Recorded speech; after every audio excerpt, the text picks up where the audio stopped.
So here are some stocks to buy in 2018. So let's look at my portfolio first so you can see exactly what I buy. So first of all, I finally sold my Ford shares. Here, execution. You could see I sold my 235 shares of Ford. I sold it at 11.9. And then I think 2 days later, it went past 12. But regardless, my point is just to make some profit. Not the maximum profit possible, but some profit, and just repeat the process.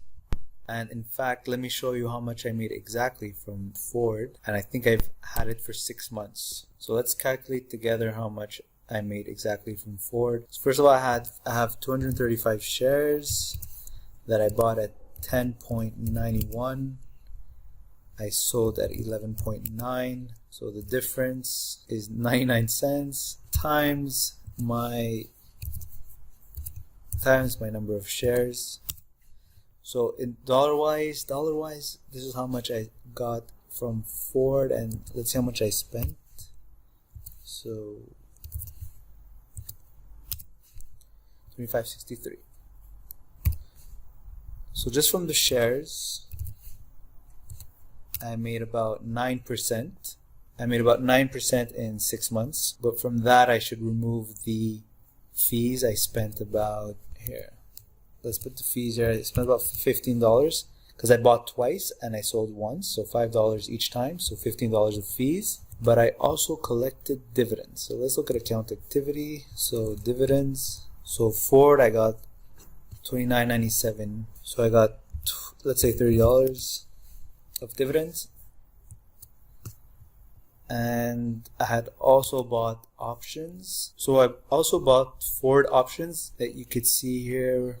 Bought at 155. I had bought 2 contracts at beginning of March, and that I sold June 6th. So the options took about 3 months. That I bought at 155. Sold at 231. So let's include that. So 155, 2.31 at 2 contracts, so 200 shares. All right, so in March, I bought 2 contracts of Ford options at 155, sold it in June. So in 3 months, so 3 months later, I sold it at 231. So I started off with $310. When I sold, I had $462. So a profit of $152 minus $24 of fees. So I'm left with $128. So $120 compared to my $310 is 41%.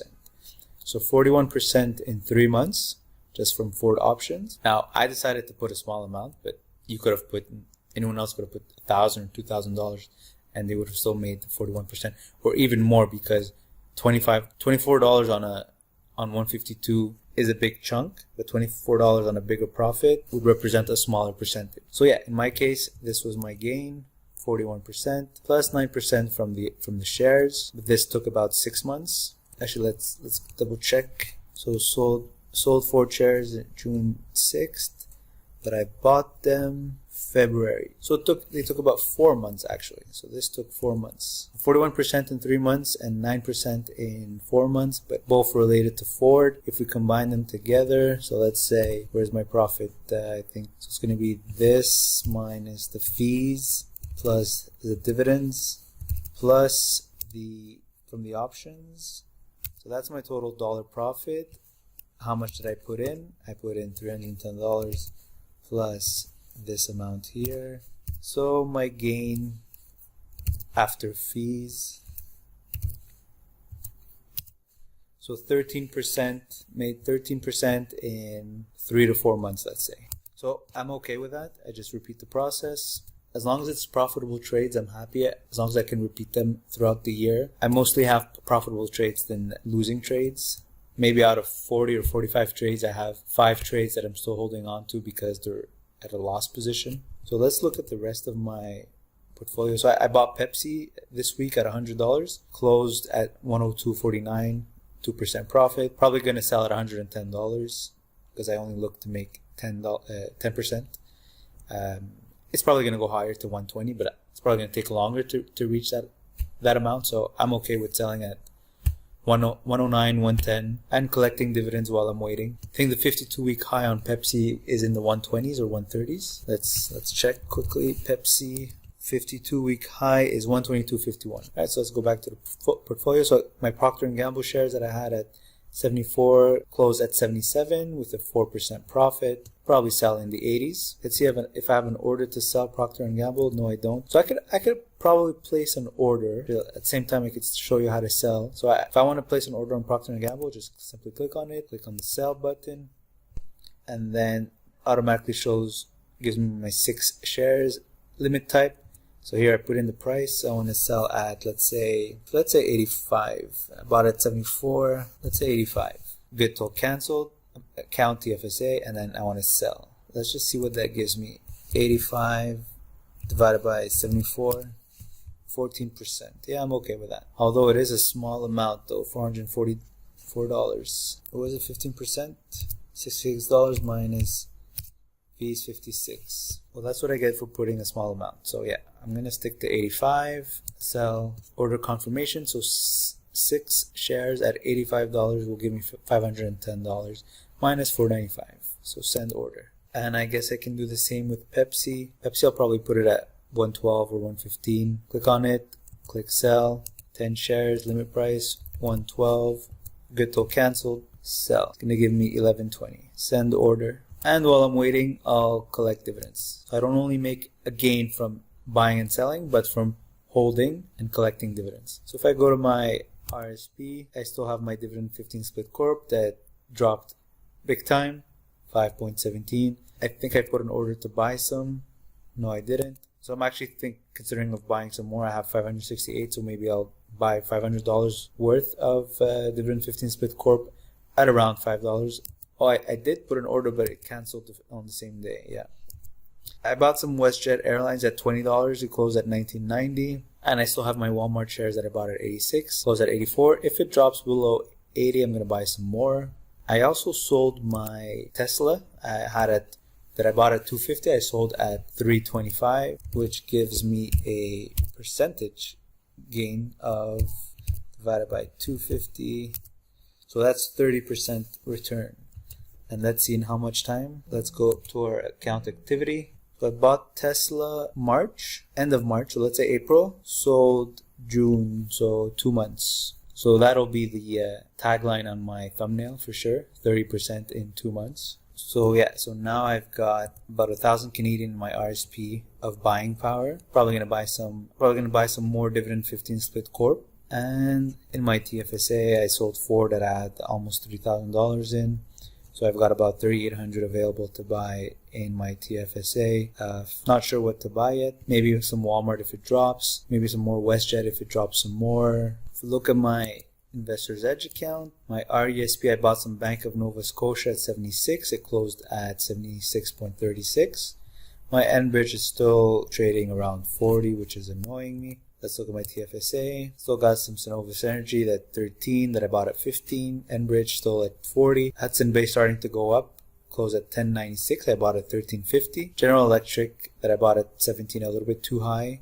Closed at almost 14. Kraft Heinz that I bought at 75. Closed at 58. And New York Mortgage Trust that I buy just for the dividends. I bought at 6 and it closed at 6.14. So when I mentioned earlier in the video that I have about maybe 45 trades, only 5 of them are in a loss position. So this is the one I'm talking about, Synovus Energy, because I bought at 15 and it's still I haven't sold and it's been over a year. Hudson Bay, same thing. General Electric, it's been probably 2 or 3 months, not more. And Kraft Heinz that I bought at 75. So I got Kraft Heinz, I've got General Electric, I've got Hudson Bay, and I've got Synovus Energy that are in loss positions, and it's been a while. Enbridge, it's been a while too, but I'm pretty confident in Enbridge. And I've been collecting good dividends from Enbridge, so I'm not too disappointed about that trade, because while I'm waiting, I'm collecting 6% per year. The others are, especially HBC, is really disappointing. But I don't want to sell and take the loss, so I'm holding on to it. Maybe it'll take longer, 2 years, till it goes back up. So yeah, but every other trade I made has been profitable for me. So some stocks that I would consider buying, and it's up to you to do the same. So here are some stocks that I would buy. Now, I can't recommend anything, but if you see that I'm doing it, so obviously I'm confident enough to buy it. So I would buy some more WestJet. If it drops maybe 18.50 or 18, I'd buy some more WestJet personally. I've already bought some at 20, but if it drops some more, I would buy some more. Pepsi I bought already at 100. If it drops below 100, maybe if it drops to like 95 or 90, like 95, I'd probably buy some more Pepsi. Oh, General Mills, I'd buy some if it reaches 41 or lower. So I mentioned that I would buy some Dividend 15 Split Corp, not DF, sorry. How do we remove? Delete selected. Alright, DF. Canada. So I'd buy some more Dividend 15 Split Corp at this price or a little bit lower. I'd buy some DFN, same thing, from the same mutual fund company. So this one's called Dividend 15 Split Corp. This one's Dividend 15 Split Corp 2. This one I'd buy at around 10. This one pays 11% dividends per year, and it's been consistent for almost 8 years or more. And as you can see, 52-week low is 9.57, 52-week high is 11.36. But this one I just buy and hold on long term and just collect 10% per year that it pays, and it pays dividends every month. So this is good for retirees. So I bought some Bank of Nova Scotia. So that's a stock that I would recommend at 76 or lower. For me to buy more, since I've already bought some, I usually wait for a 10% gap. So if it drops below 70, I'd buy some more. I'm also watching Barclays. Not too sure of it, but I'm watching it. If it reaches 10, I'd probably buy some.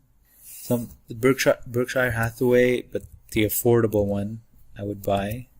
So this one here, in the 180s, I would buy some more. Not some more, I didn't buy any, but I would buy. Even at this price, it's still a good deal, but I'd be more comfortable in the 180s. Some Johnson & Johnson in the 190s, in the 119, sorry. If it drops below 120, I'd buy some Johnson & Johnson. So these are all stocks I'd consider. It's just a matter, obviously I can't buy all of them, and I don't want to put $100 or $200 in each. I have to put at least, I think 1,000 is comfortable. Sometimes I put 500 because that's the only thing I have left and I don't want to miss out on a price. So I have about 4,000 available, so I need to choose 4 of these. And the timing, and it all depends on the timing also. I'd buy some more Kraft Heinz if it drops below 50 or 55. I'd buy some more Kraft Heinz. Walmart, I'd buy some more Walmart if it drops below, there's a maximum of 10 that I can enter, great. So yeah, I'd buy some more Walmart if it drops below 80. Procter and Gamble also if it drops below 70. GE, I wouldn't buy some more, I'm not comfortable. Coca Cola went all the way up to 44. That's disappointing because I was hoping that it would reach 40 so I could buy some. Enbridge, I'd buy some more Enbridge if it reaches 37. So yeah, so these are the stocks that I would recommend right now. So like I mentioned in all my videos, I use Investors Edge and Questrade. If you're going to open an account with Questrade, I recommend opening a TFSA account and to use my referral code that you'll find in the description at the bottom of the video, so we can both get up to $250. So if you deposit $1,000 at the beginning, you get $25.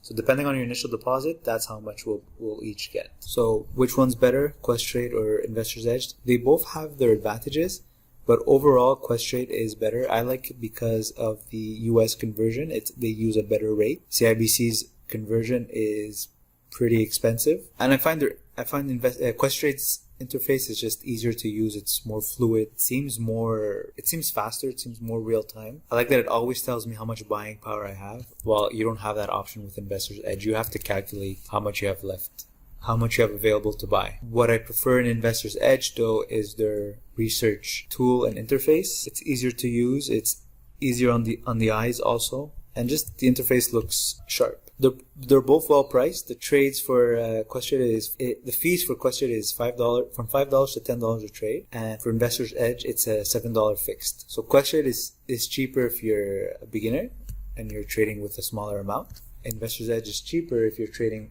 with a bigger amount, because with Questrade you might end up spending $10 a trade, but Investors Edge, you'll be at $7. So if you have any questions, leave them in the comments below. Any stock tips, leave them in the comments below also. If you like my videos, please like, share, and subscribe to my channel. Thanks for watching.